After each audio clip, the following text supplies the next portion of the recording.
Hi Phil, so Marine One has landed. The Beast, the President's motor vehicle, is there too. What's happening next? Well, we're just waiting for the man himself to come through the golden doors with the golden light of that building as the last light of the day shines on that building. And from there he'll get into that vehicle, a short drive to Marine One. It's probably about 400 metres away, maybe 500 metres away. However, Donald Trump being Donald Trump, there are a lot of supporters here. In fact, there's a new group of supporters just turned up to my right here, and there's a larger group to the left. They will no doubt be hoping that he does another drive-by, as he did yesterday, to a lot of criticism that he was exposing his drivers, the Secret Service agents, to the possibility of COVID. But he actually tweeted about that. He said that he would have been criticised for being rude if he didn't do that. So I guess we await to see if he does do that at this stage. But there's a great deal of anticipation amongst his supporters, hoping that they get a glimpse of him, hoping to be able to wish him well on his way back to the White House, where he, of course, will still face medical treatment. Remdesivir, he's got another dose of that due. He's got to have that had that just before he's left now, and then another dose probably tomorrow of that. It's a course of 5 days for that particular drug, but he's also got a cocktail of drugs that he's been taking, and that's been really quite an experiment in itself. Well, so far, if you believe what he says and what the doctors say, it's all worked well. He may actually turn out to be sort of patient zero in terms of the treatment regimes that are offered from here on. He's been a bit of an experiment because of the cocktail of drugs that they gave him. Really hasn't been widely used, if at all, before. But the doctors here have obviously been working overtime, the nurses, everyone looking after him in the presidential suite, the office. So he actually has offices built in here at the Walter Reed Hospital, because this is the hospital where US presidents come if they're ill, and they have all the facilities to keep working. And according to his Chief of Staff, Mark Meadow, that's exactly what he's been doing. He's been up and about and signing documents and that sort of thing. But we also know that he had periods where his oxygen was low, and there was quite a deal of concern about it, although the doctors for quite a long time were very reticent to tell us about that, and only grudgingly told us, and they still haven't told us, even though they were asked direct questions about it today, as to when he last had a negative test. And that would tell us, A, how long he's been walking around potentially as a positive patient, and secondly, how regularly he was actually being tested, because we've been told repeatedly that he gets tested every day.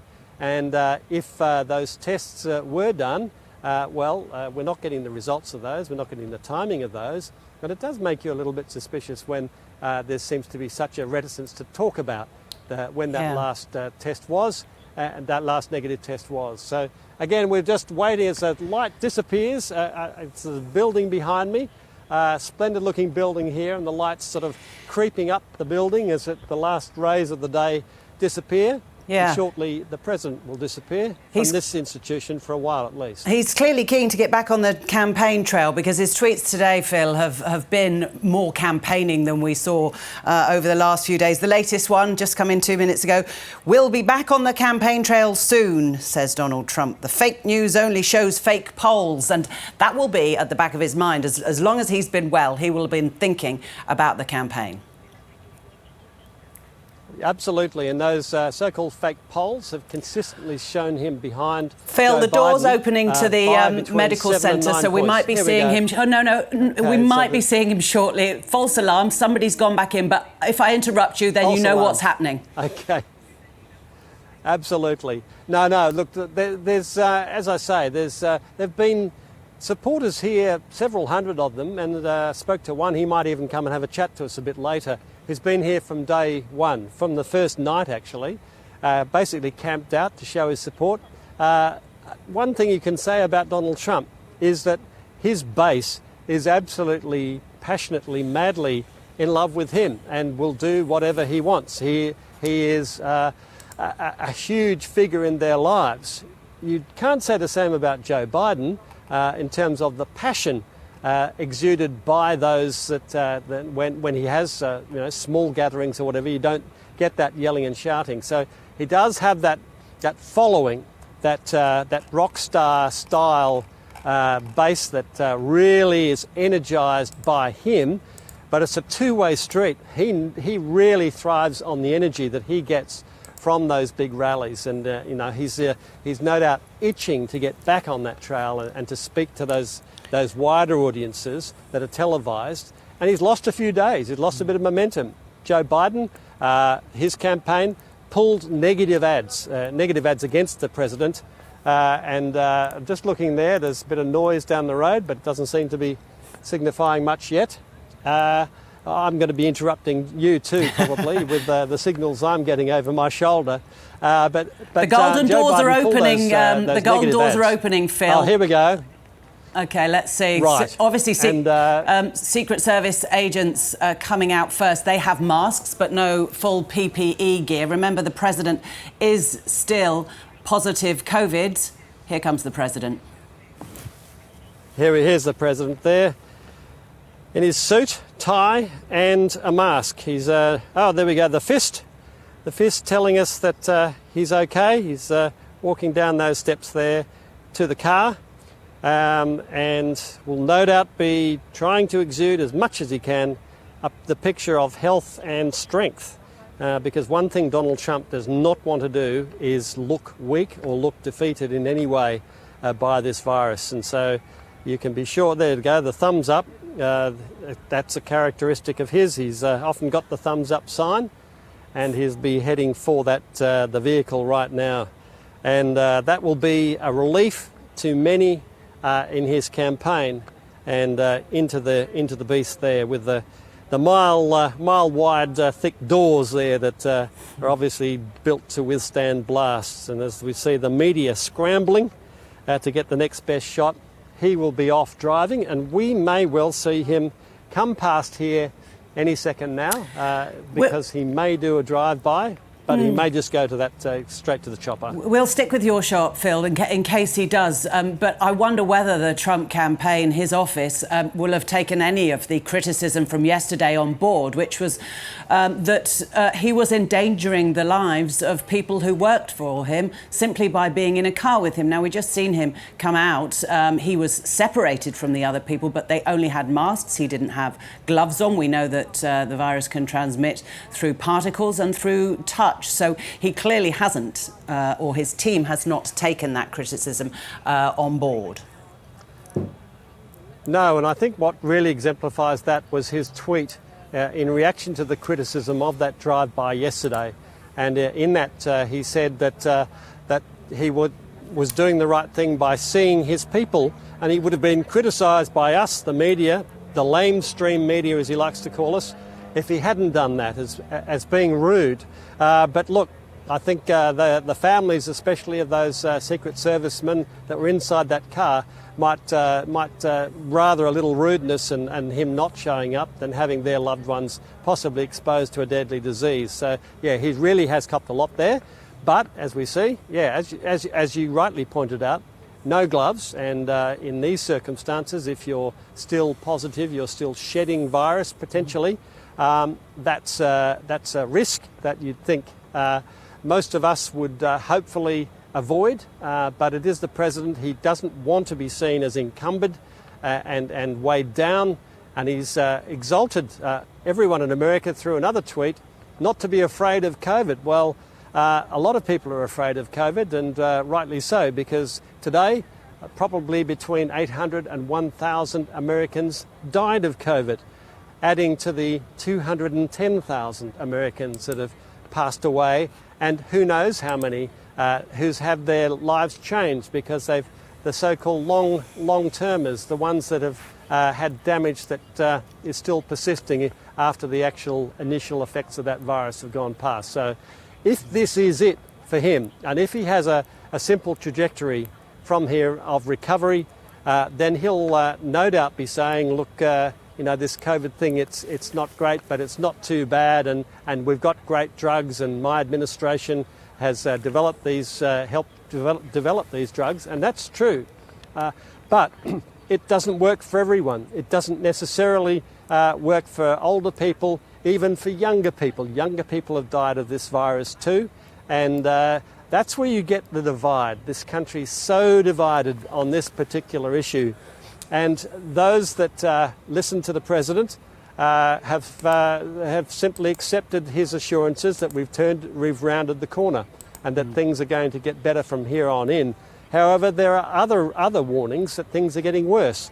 We're getting 45,000 or so people every day. Phil, I'll just interrupt you because we can see the President getting onto Marine One, so you're not going to see him where you are. He's gone, his motorcade went straight over to Marine One. He gave a very brief wave again. Okay, so that's going to disappoint his fans here, but I guess if they were here yesterday, they did get a dose of that. So there he is. Marine One will shortly get going. And then it's really, once they're in the air, it's really a very quick ride. I wish I could take a ride with them back to Washington, because it's definitely the best way to get around this town. And from there, they will obviously manoeuvre around the Washington Monument, up the Mall probably, up the Mall, and land on usually landing around the South Lawn, and then a walk. He won't need a vehicle, a walk, unless he's not feeling well. But I think in these circumstances, every picture counts for the President. He wants to give that impression of good health and of strength. One thing this President never wants to show is weakness, and he's made that clear in many, many different ways. And I think the idea that he walks out of this building onto the chopper and walks off that chopper back into his home, that's the signal he'll want to send to his base, and the base will love it, and they will be hoping, they will be, I would think, anticipating that if all goes well, he'll be back out there as soon as he gets the all clear, or possibly even before. He said thank you as he went to his car a short time ago, and reporters who were closer by and could hear what was going on, a reporter shouted, "How many of your staff are sick, Mr. President? Do you think you might be a super spreader, Mr. President?" These questions will continue when the White House has released so little information. Yes, that's right. And the White House made it clear they're not going to tell necessarily, give a running total of the number that are infected in the White House. Obviously, the big names, the Kellyanne Conley, his press secretary, will not. They can't escape, because their lack of being on the public page is so noticeable. But some of the backroom people, we know, for example, that Kathleen McEnany's two assistants, they've come down with it, she's come down with it, and there'll be others, no doubt at all, because we just simply don't know where this started. But if it did start at the Rose Garden, that was 10 days ago. That's a lot of time for this to travel far and wide. Now remember, it's only 4 days ago that Hope Hicks, his close aide, was the one that came out and was outed actually by a journalist as having COVID, and that set the hairs running. And then of course after that we just had this cascade of positive tests for all sorts of different people associated with the White House, including a number of journalists as well. And if you go back to the debate, there were also people that were involved in the debate. People setting up the debate, not involved in the politics of it, just people working there. They've come down with COVID as well. So this does seem to be a very serious event. Now we can just see the choppers just picking up off the ground now, and the President will be very shortly heading home, and of course he'll see his wife Melania, who also has it, of course. I'm not sure what sort of arrangements they will make there, but I'm assuming that the two of them can be together, and that his treatment will go along at the White House and be done at the White House. That's what the doctors have said. They made it clear they can actually do that at the White House. And there you see the chopper heading towards Washington DC. Now, where we are here at Walter Reed, it's only a short distance. It's a very short distance from Washington. There's really no marker apart from a line saying, a sign saying that you're in Maryland, you're at Bethesda. It's really the part of the same sort of urban conurbation. But this is definitely the way to go home, and I'm still waiting for the ABC chopper to pick me up. I'll send a cab for you, Phil. Now listen, when he gets to the White House, what facilities has he got there? Presumably, I mean, he's got all of the state-of-the-art equipment in the medical centre at the White House, almost as good as what is at the Walter Reed. Yes, well, it's not as good because you don't have all the diagnostic equipment. I'm not sure about MRIs and that sort of thing, but you certainly have a very well-equipped centre there. What you don't have is the 20 or so doctors, some of them the best in their field in the world. You don't have them coming along and helping diagnose, helping the treatment of the president. So you've got a lot of people here who really have worked hard to make sure the President of the United States doesn't go the way of so many other Americans. And all of the doctors involved in that have made it very clear they feel a sense of duty and honour being even in part of that team. And the President has already made it very clear how much he appreciates what they've done, and it's quite possible to say, had he not had those drug interventions, it could have gone very, very differently indeed. So as the people outside, I guess the police are now telling them that it's time to disperse, nothing further to see here, the very not socially distanced supporters of the Trump campaign, they will make their way home. Should we look at the images again, Phil? This will be spread around the world in news broadcasts all over the world, and this is what Donald Trump wants the people to see. The moment those doors opened and out he came. Yes, that's right, and that's him. He's not. No one's on his arm. No one's helping him. He's actually quite notably by himself there, not requiring any assistance. Just tapping the rail there, not holding it. Just giving it a little tap, and I think he gives the rail here a bit of a tap as well, and but just in case, I suppose. But looking well. If you looked at him right there, I mean, he's got a mask on, but he doesn't look a man that's stricken or that has had a serious illness. The thumbs up again, a reinforcement that he's doing well, and then into that beast of a car. And then there's the thumbs up again. So he's just making sure that all the symbols of health and of strength that he can possibly send, he's doing, and there he is again. So what he will now be challenged to do, what he will desperately want to do, is get rid of the last vestiges of this, do his quarantine, whatever that involves, and once that's done, then he can start to plan his recovery in terms of his politics. There's the health recovery, there's the political recovery, two separate things, and he'll now be focused. In fact, I wonder if he's ever lost that focus on the politics of it, because although he says the polls are rigged or fixed or don't reflect the truth, you'd have to say they're pretty consistent, and they have been a long time. And what I do suspect is that despite this illness, and when Boris Johnson in England got sick, his poll numbers went up. People felt sorry for him. I'm not sure that'll have the same effect here, because I think most people have made up their mind about Donald Trump a long time ago, and I very much doubt if this whole episode will have changed many people's views one way or the other. And if that's right, and if the polls hold, and if there are no more huge surprises, then he knows he's in trouble here. And that's why he's got to get out and at least make sure that his base, his voters, get out there and vote. Because if they don't, if they're not energised, then he's basically got no chance at all.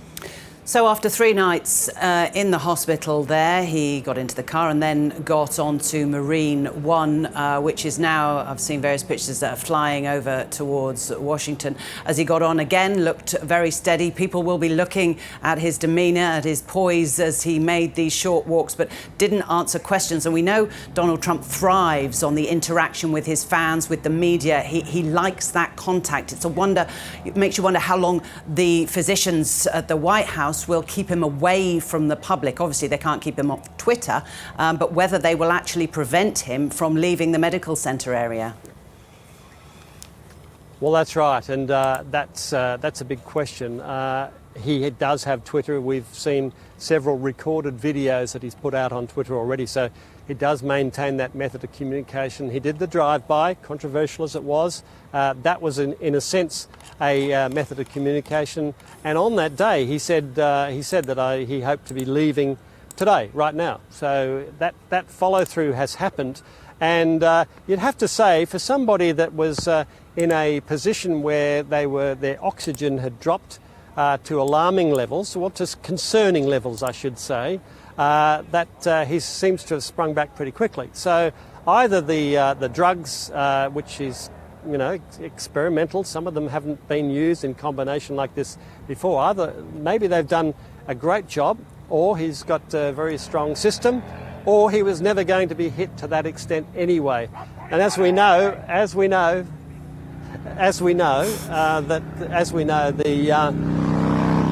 sorry, we're getting a bit of.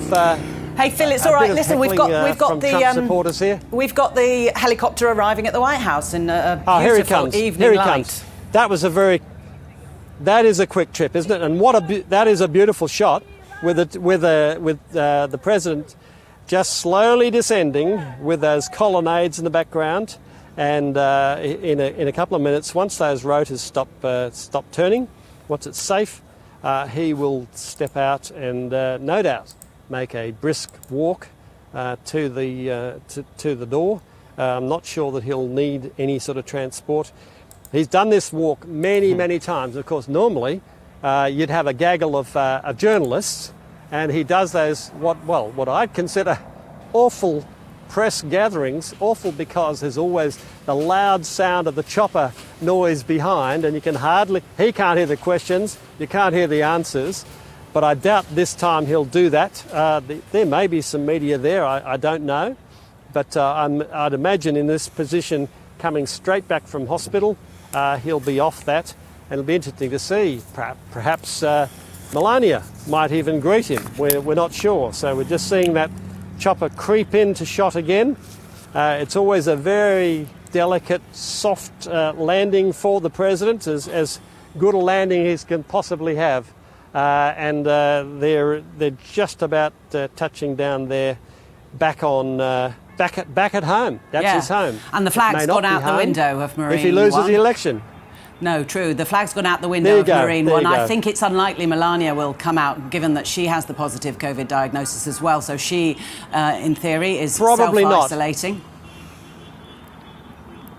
Probably not. But the Trump family has a way of surprising, especially Donald. And you just never know what could happen. But yes, she's had COVID. She's not really had a bad case, according to her own tweets, according to the reports we've had. But she has suffered, no doubt, the concern about her husband, because there have been a couple of periods where it's, described as touch and go there, but it may not have been that dramatic, but it was certainly a worry for her, no doubt, and certainly a worry for all his staff and, of course, for all his supporters. And you've got to say, for all the vitriol between the two parties, between the leaders, the absolute mudslinging, mud wrestle of a debate, all of the political leaders, from Joe Biden, all of those on the other side of politics, have been very gracious in their good wishes, wishing them well. Yes, pointing out the what they would say is the hypocrisy about not wearing masks and now having COVID and not leading in that way. But the main focus always you'll hear when you have an interview with a Democrat? Well, the first thing I'd like to say is we wish the President and the First Lady well. So there is that atmosphere of goodwill from all sides. But now it's gloves off time again. There's no doubt. Now that he's back there and back out campaigning, no doubt, as soon as he possibly can, I'm afraid those gloves will come off and we'll be back into a bit of a blood sport. You can see behind me now some of the Trump supporters are just drifting away, just drifting away. One of them saying no masks, and they're making a point of that. They're quite happy to point out that they are quite proud of the fact that they have no masks. Still, even after what's happened, it's still a point of difference here, and you will see many of his supporters not wearing masks. So it's still, I guess, from a epidemiological point of view, that message has not actually got through to everyone here. Phil, I wonder whether that's actually all we can see from this shot, because the door to Marine One is the other side, but there are feet moving away, so I do wonder now whether the President has got off, whether he'll go up those front steps into the White House, or because isn't the medical centre, I think I've read somewhere, in the base of the White House? Yes, I can't really tell from that shot now at the moment. If we have a look at that, what we're getting from that chopper shot now, you can see that it looks like the steps are down there at the rear doors, and just maybe coming down now at the front doors, but we're unsure yet exactly when he will step out. Sometimes there is a bit of a delay for whatever reason, and you can see the blades spinning again there, so maybe he's already out. He may have got out and gone, so those blades are going fast and furious. We might find Marine One lifting off, which would indicate, if that's true, that he's out and he's on his way into the White House. Yeah, OK, looks that way, doesn't it, that the helicopter Marine One will take off again. The evening there, so a good time for him to be going home, because he's been ill. He was on oxygen a couple of days ago, or he was given oxygen a couple of days ago. One would think that there will be quite a lot of rest involved, and the concoction of drugs, physicians have been telling us, can have quite an impact on fatigue and general well-being. So he'll be one would assume getting through that as well.